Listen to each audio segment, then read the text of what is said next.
Hello guys, before we get started with this next video, I'm going to go ahead and show off some evolutions because I've been training for this next gym leader, and, well, yeah.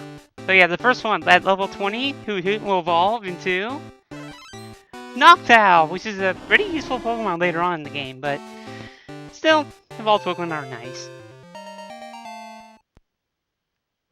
And now for the second one, Elica, our Sandshrew, has finally reached level 22, which means this will be the second one of my permanent team members that has actually evolved. And it will be evolving into Sandslash, of course. Now it's a pretty cool pose and stuff too.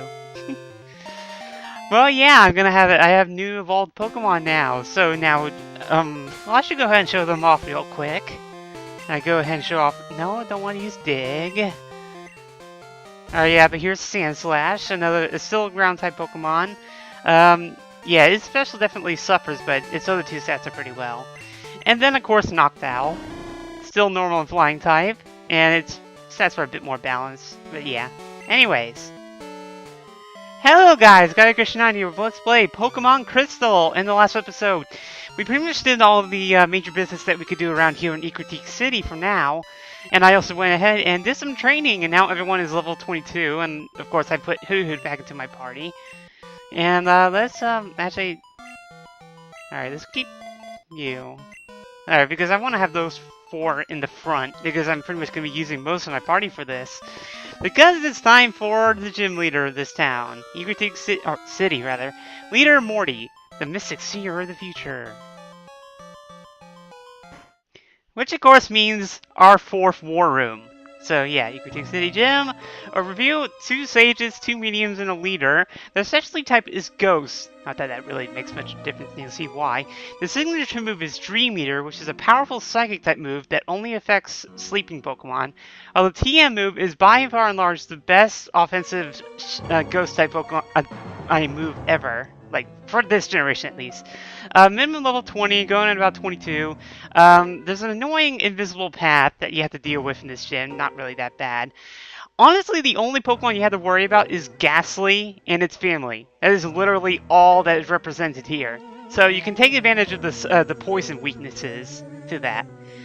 And speaking of which, some options. Normal type Pokemon if they have a Psychic, Ghost, or Dark type move because Ghost type moves can't harm normal types. A Butterfree is always a good option because the bug type doesn't really give them any weaknesses, not to mention that they know Confusion. And then of course ground type Pokemon will just destroy them because of their part poison type. If they normally have any of these, I don't know how, Pokemon with good special defense will also do good here. And well, that's about all I can really say. Alright, now we're gonna go with this gym. This gym's hopefully going to be a lot easier than the last one was. At least with the gym leader. And this guy's talking, ooh, deep secrets. That's always interesting. Alright, let's talk to this guy first. Can you inflict any damage on our Pokemon? I should be asking you that. Alright, but anyways, it's Sage Ping! And he's got, I believe he's got a full team of Ghastlies, which is going to be pretty sad. But anyways, let's go ahead and show off one of the first changes in my party.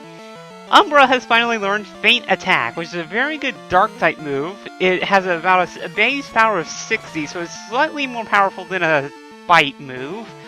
And definitely a lot better than most of the other Dark-type moves that you can get out there. But probably the one claim to fame that it really has going for it is that it's a move that has infinite accuracy. In other words, it never misses. It's just like Swift. In that regard, only a dark type move, so it's already extremely useful in that regard. But yeah, this is like the point when they start putting in more moves than like Swift. So, but yeah, Faint Attack was definitely well needed, especially as a weapon against Psychic Pokemon. But yeah, now you have more than one option if someone keeps spamming Sand Attack. And he wastes his speed advantage with Mean Look, and now I can't escape, even though I don't really need to. I should go ahead and mention, well, I'm probably going to mention this in the war room already, but get used to seeing Ghastly and its evolutions in this gym, because that is all that you find here. Honestly, they probably should have saved the Ghost type, like, Gym Leader or Elite Four until the 3rd generation. And in fact, I think one of the Elite Four members in Ruby and Sapphire is a Ghost type trainer. But like in this generation, there are really only 2 Ghost Pokemon. The first, of course, is Ghastly, the one that we've come to know, which is, of course, Ghost and Poison type, which have very good speed, especially if you get it up to Gengar, because it'll just like outspeed almost everything, except maybe like a Crobat or something. But of course, you know, they still have the Poison type on them, which never really made much sense to me, but because, I mean, that makes them still vulnerable to Psychic types. Oh, and I should go ahead and mention that annoying little thing with Generation 1, how Ghost type Pokemon could not harm Psychic Pokemon. That was officially changed in this gym. Well, in this generation, rather. And now, it's actually the complete opposite. Ghost type moves are now super effective against Psychic type Pokemon. So, if you're going in here with a Psychic type Pokemon, you might want to be careful. I mean, if you're going... Ah, damn it. I just wanted to test it. Oh yeah, well, yeah, I kind of wanted to show that off. Basically what happens when you guess wrong on the path. You'll basically fall down something, and you'll be teleported back to the beginning, which is just more of a nuisance than anything. It's not really that punishing, if anything. Then here we go with our first medium, who actually is in the right gym. Gosh, it looks like she's having a heart attack with ghosts. Alright, but anyways, we got Haunter. I like Haunter. I kind of like Haunter more than Gengar, honestly. Alright, now, I want to go ahead and show off something really neat here. We've seen this move before used against me, Foresight, which identifies a Pokemon. He's been cursed, so... But basically, we never really got to see what this does. Well... Look at that! I just hit it with a normal type move! Yeah, that's basically what it does. Like, I discussed it already, but basically, Foresight allows you to hit a Pokemon despite... Well, I mean, I think how it works is that it only really works with Ghost-type Pokemon. Well, against Ghost-type Pokemon, but it allows normal and fighting-type Pokemon to go against them. But yeah, let's go ahead and exploit the other weakness, which is, of course, the one I've been talking about, Poison. And I should probably get back to my other discussion. And... Well, yeah, I'll be showing off Dig again, but first time as a Sandslash, though.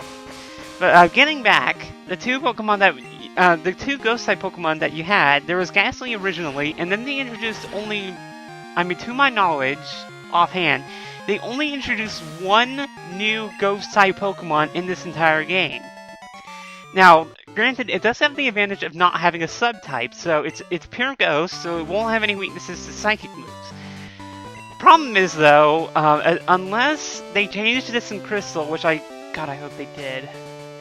But, unless, like, if you're playing this in Gold and Silver, you don't experience that Pokemon literally until the very last dungeon of the game. And I stupidly, I forgot to go the path she was in front of.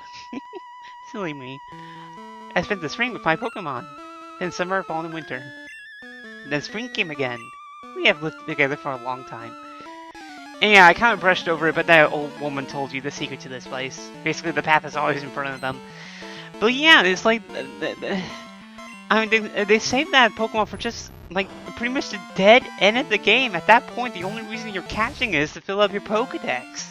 It's kind of sad, really. It's kind of like how, like Teddy Ursa and Pantheon were in Gold and Silver, because you had to wait until Blackthorn in order to get those 2 Pokemon. Well, outside of Crystal, anyways. And of course, we're just gonna wreck this Haunter with another Dig. And the thing, I don't even have Sauce Sand yet. Hey, wins and losses have experienced both. Alright, give me your money. Let's see, oh damn it, alright. Damn it, I keep forgetting I have to go follow the paths of the... Well, let me see this map. Now, I'm kind of going off this map in the player's guide. Oh damn it, I pressed left too much. Alright, let's be careful about this. Yeah, it is in front of this guy. This player's guide lied to me! Son of a bitch. And this is the Nintendo official player's guide too! What the hell were they thinking? Well, maybe it's a different pattern in Gold and Silver. I don't know. But anyways, our last trainer here, again, more Ghastly, but... Honestly, they did kind of... In my opinion, they did kind of get a swing and a miss here with Ghost-type Pokemon. I mean, honestly, they probably shouldn't have had a Ghost-type Gym Leader. I mean, I know it's one of the types that they didn't hit on in the last generation, and they kind of limited themselves, but like, well, you don't have any dark representation in this game anywhere. Like, I mean, that would have been better, because, I mean, you have some dark-type Pokemon. I mean, you have, later on in the game, you'll start seeing Sneasel, although you can't really capture them until kind of, well, can you capture the Icy Path? I don't know. But, and then there's Houndour, and then Murkrow, and then Umbreon. So, like, if Morty was a dark-type Gym Leader, it would have made a lot more sense to me. Because there was definitely a bigger pool to go from. But, like, with Ghost-type, it's just 2 Pokemon, and they don't even use the other Pokemon. Oh, and of course I get paralysis. Like, yeah, I'm using Butterfree for the lulz, trying to get its level up. Or at least give it some experience out of this battle. Alright, I don't think it's going to be much of a threat, so I think I'll keep Butterfree out. But, yeah, Gaslight, yeah, that's not going to be much of a threat. Although I was going to go to heal anyways. But yeah, I mean, and like, honestly, you don't see a Dark-type, you know, like, leader or anything until, I think, the 3rd generation, because, like, that's, again, one of the Elite Four members, and, I don't know, it was just kind of a wasted opportunity. Like, they really don't hit up upon Dark-types in this game. I mean, there's a Steel-type Gym Leader, but there's no, I don't know. I mean, you think they would advertise Dark-types a bit more. That's all I'm saying. Alright, wow, that was a bit secret. Oh, I never talked to you. Where did Pokemon come from? Wow, that was deeply insightful! Alright, I'm gonna go heal. I'll be right back. Alright, now that I've gone past that, and I had to go straight forward for once, now let's finally talk to Morty. Good of you to come. Here in Equity, Pokemon have been revered. It is said that a rainbow-colored Pokemon will come down to appear before a truly powerful trainer.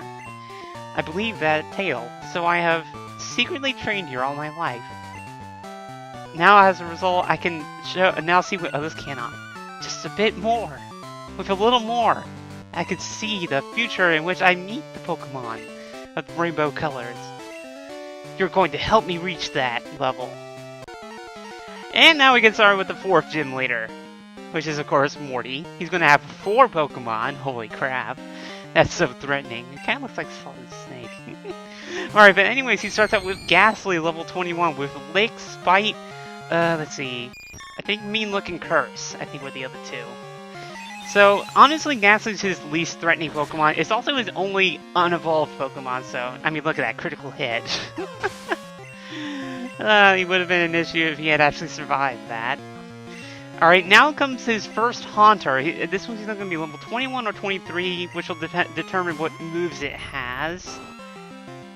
Alright, this is the 21 one. So this one has, well, there you go, Hypnosis. Let's see, the others were Mean Look, Curse. This is the last of the Cursed Pokemon that you'll fight. And then, Mimic. Oh no, Nightshade. Alright, Hypnosis, Nightshade, Mimic, and, yeah, you know. But Nightshade, we didn't really get to see this, well, yeah, that was available on the last generation. It's basically just like Seismic Throw. It does damage equal to the level of the Pokemon that's using it, so I lost 21 points of damage there. Or, yeah, 21. Whirlwind. Yeah, right. So I only Whirlwind. Whirlwind's for pussies. Oh, and now he's gonna go straight to the punch with his most powerful Pokemon, level 25 Gengar, with the moves Hypnosis, Dream Eater, Shadow Ball, and Mean Look. This is definitely the dangerous Pokemon of this thing, not only because of its moves, but just because of its ridiculously high speed stat. Honestly, don't even bother outpacing this thing unless by some miracle you have a Crobat at this point. Damn, that... Maybe I should get it from... Damn it. Alright, now, I know that the signature, like the TM move that they have for this gym is actually a really powerful Ghost-type move. Of course, he's not using it against me right now because I have Umbra out. So he's going to do what I've encountered to be the one strategy that he always uses, at least in the 2nd generation, which is Hypnosis and Dream Eater. So yeah, Dream Eater Psychic type move only causes damage when a Pokemon's asleep, but it causes a lot of damage, so it's very important to keep your Pokemon awake. Haha, you wasted another Gym Leader. Alright, let's see. I cannot see it. Oh, but it missed! Alright, let's see how much damage this does. This should do a bit more since I'm doing the same type of advantage now. Ah! Sparta! I don't know where that came from. Wow, that was an instant kill. I'm just gonna keep Elka out because this is the last Pokemon, a level 23 Haunter. Let's see. Honestly, it doesn't really matter what this thing has. It has, if I can remember, Mean Look. Let's see. I wasn't there that this one has. This one's just gonna die. Alright, Nightshade. It has Nightshade, Mean Look, and that's all you really need to care about. I think I know Spite too, but that's not really important because it's just been insta-killed. Shit, I just could have done this entire gym battle with Sandshrew. Or Sandslash, rather. I'm not good enough yet. Alright, this badge is yours. Well, that definitely went a lot better than the last one. But anyways, we receive our 4th badge, the Fog Badge. By having Fog Badge, Pokemon up to level 50 will now obey us. Also, we can now use Surf, which we just conveniently got. And of course we get TM30, which is of course the move I've been talking about. It is Shadow Ball. Ah, little head. Causes Shadow Ball. Causes damage, and may reduce special defense. And is also pretty much the one useful Ghost-type move that you have in this game. I should say. I see, your journey has taken you to faraway places, and you have witnessed much more than I. I envy you for that. I haven't seen that much. And now, quick shortcut to the exit. Ooh, Autumn, you did great. I was cowering in the corner out of pure terror. Out of what? Me destroying his Pokemon? Seriously, that would... I mean, that was probably... I don't know. I think Bugsy may have been easier just because of the cocoon of the Metapod. It's a shame I didn't get to see Umbra. Well, I don't know. Umbra's just too slow and yeah. I need to find some black glasses for it. It would definitely make its faint attack a lot more powerful. But anyways, go ahead and start the outro here. This is Guy Question 9 with Let's Play Pokemon Crystal. We've gotten our 4th badge, which doesn't make sense rotating around because it's not chiral! Alright, but anyways. And in the next episode, well, I gotta plan that. I haven't planned that yet. But yeah, we're gonna be leaving this town basically. So, I will see you then, guys.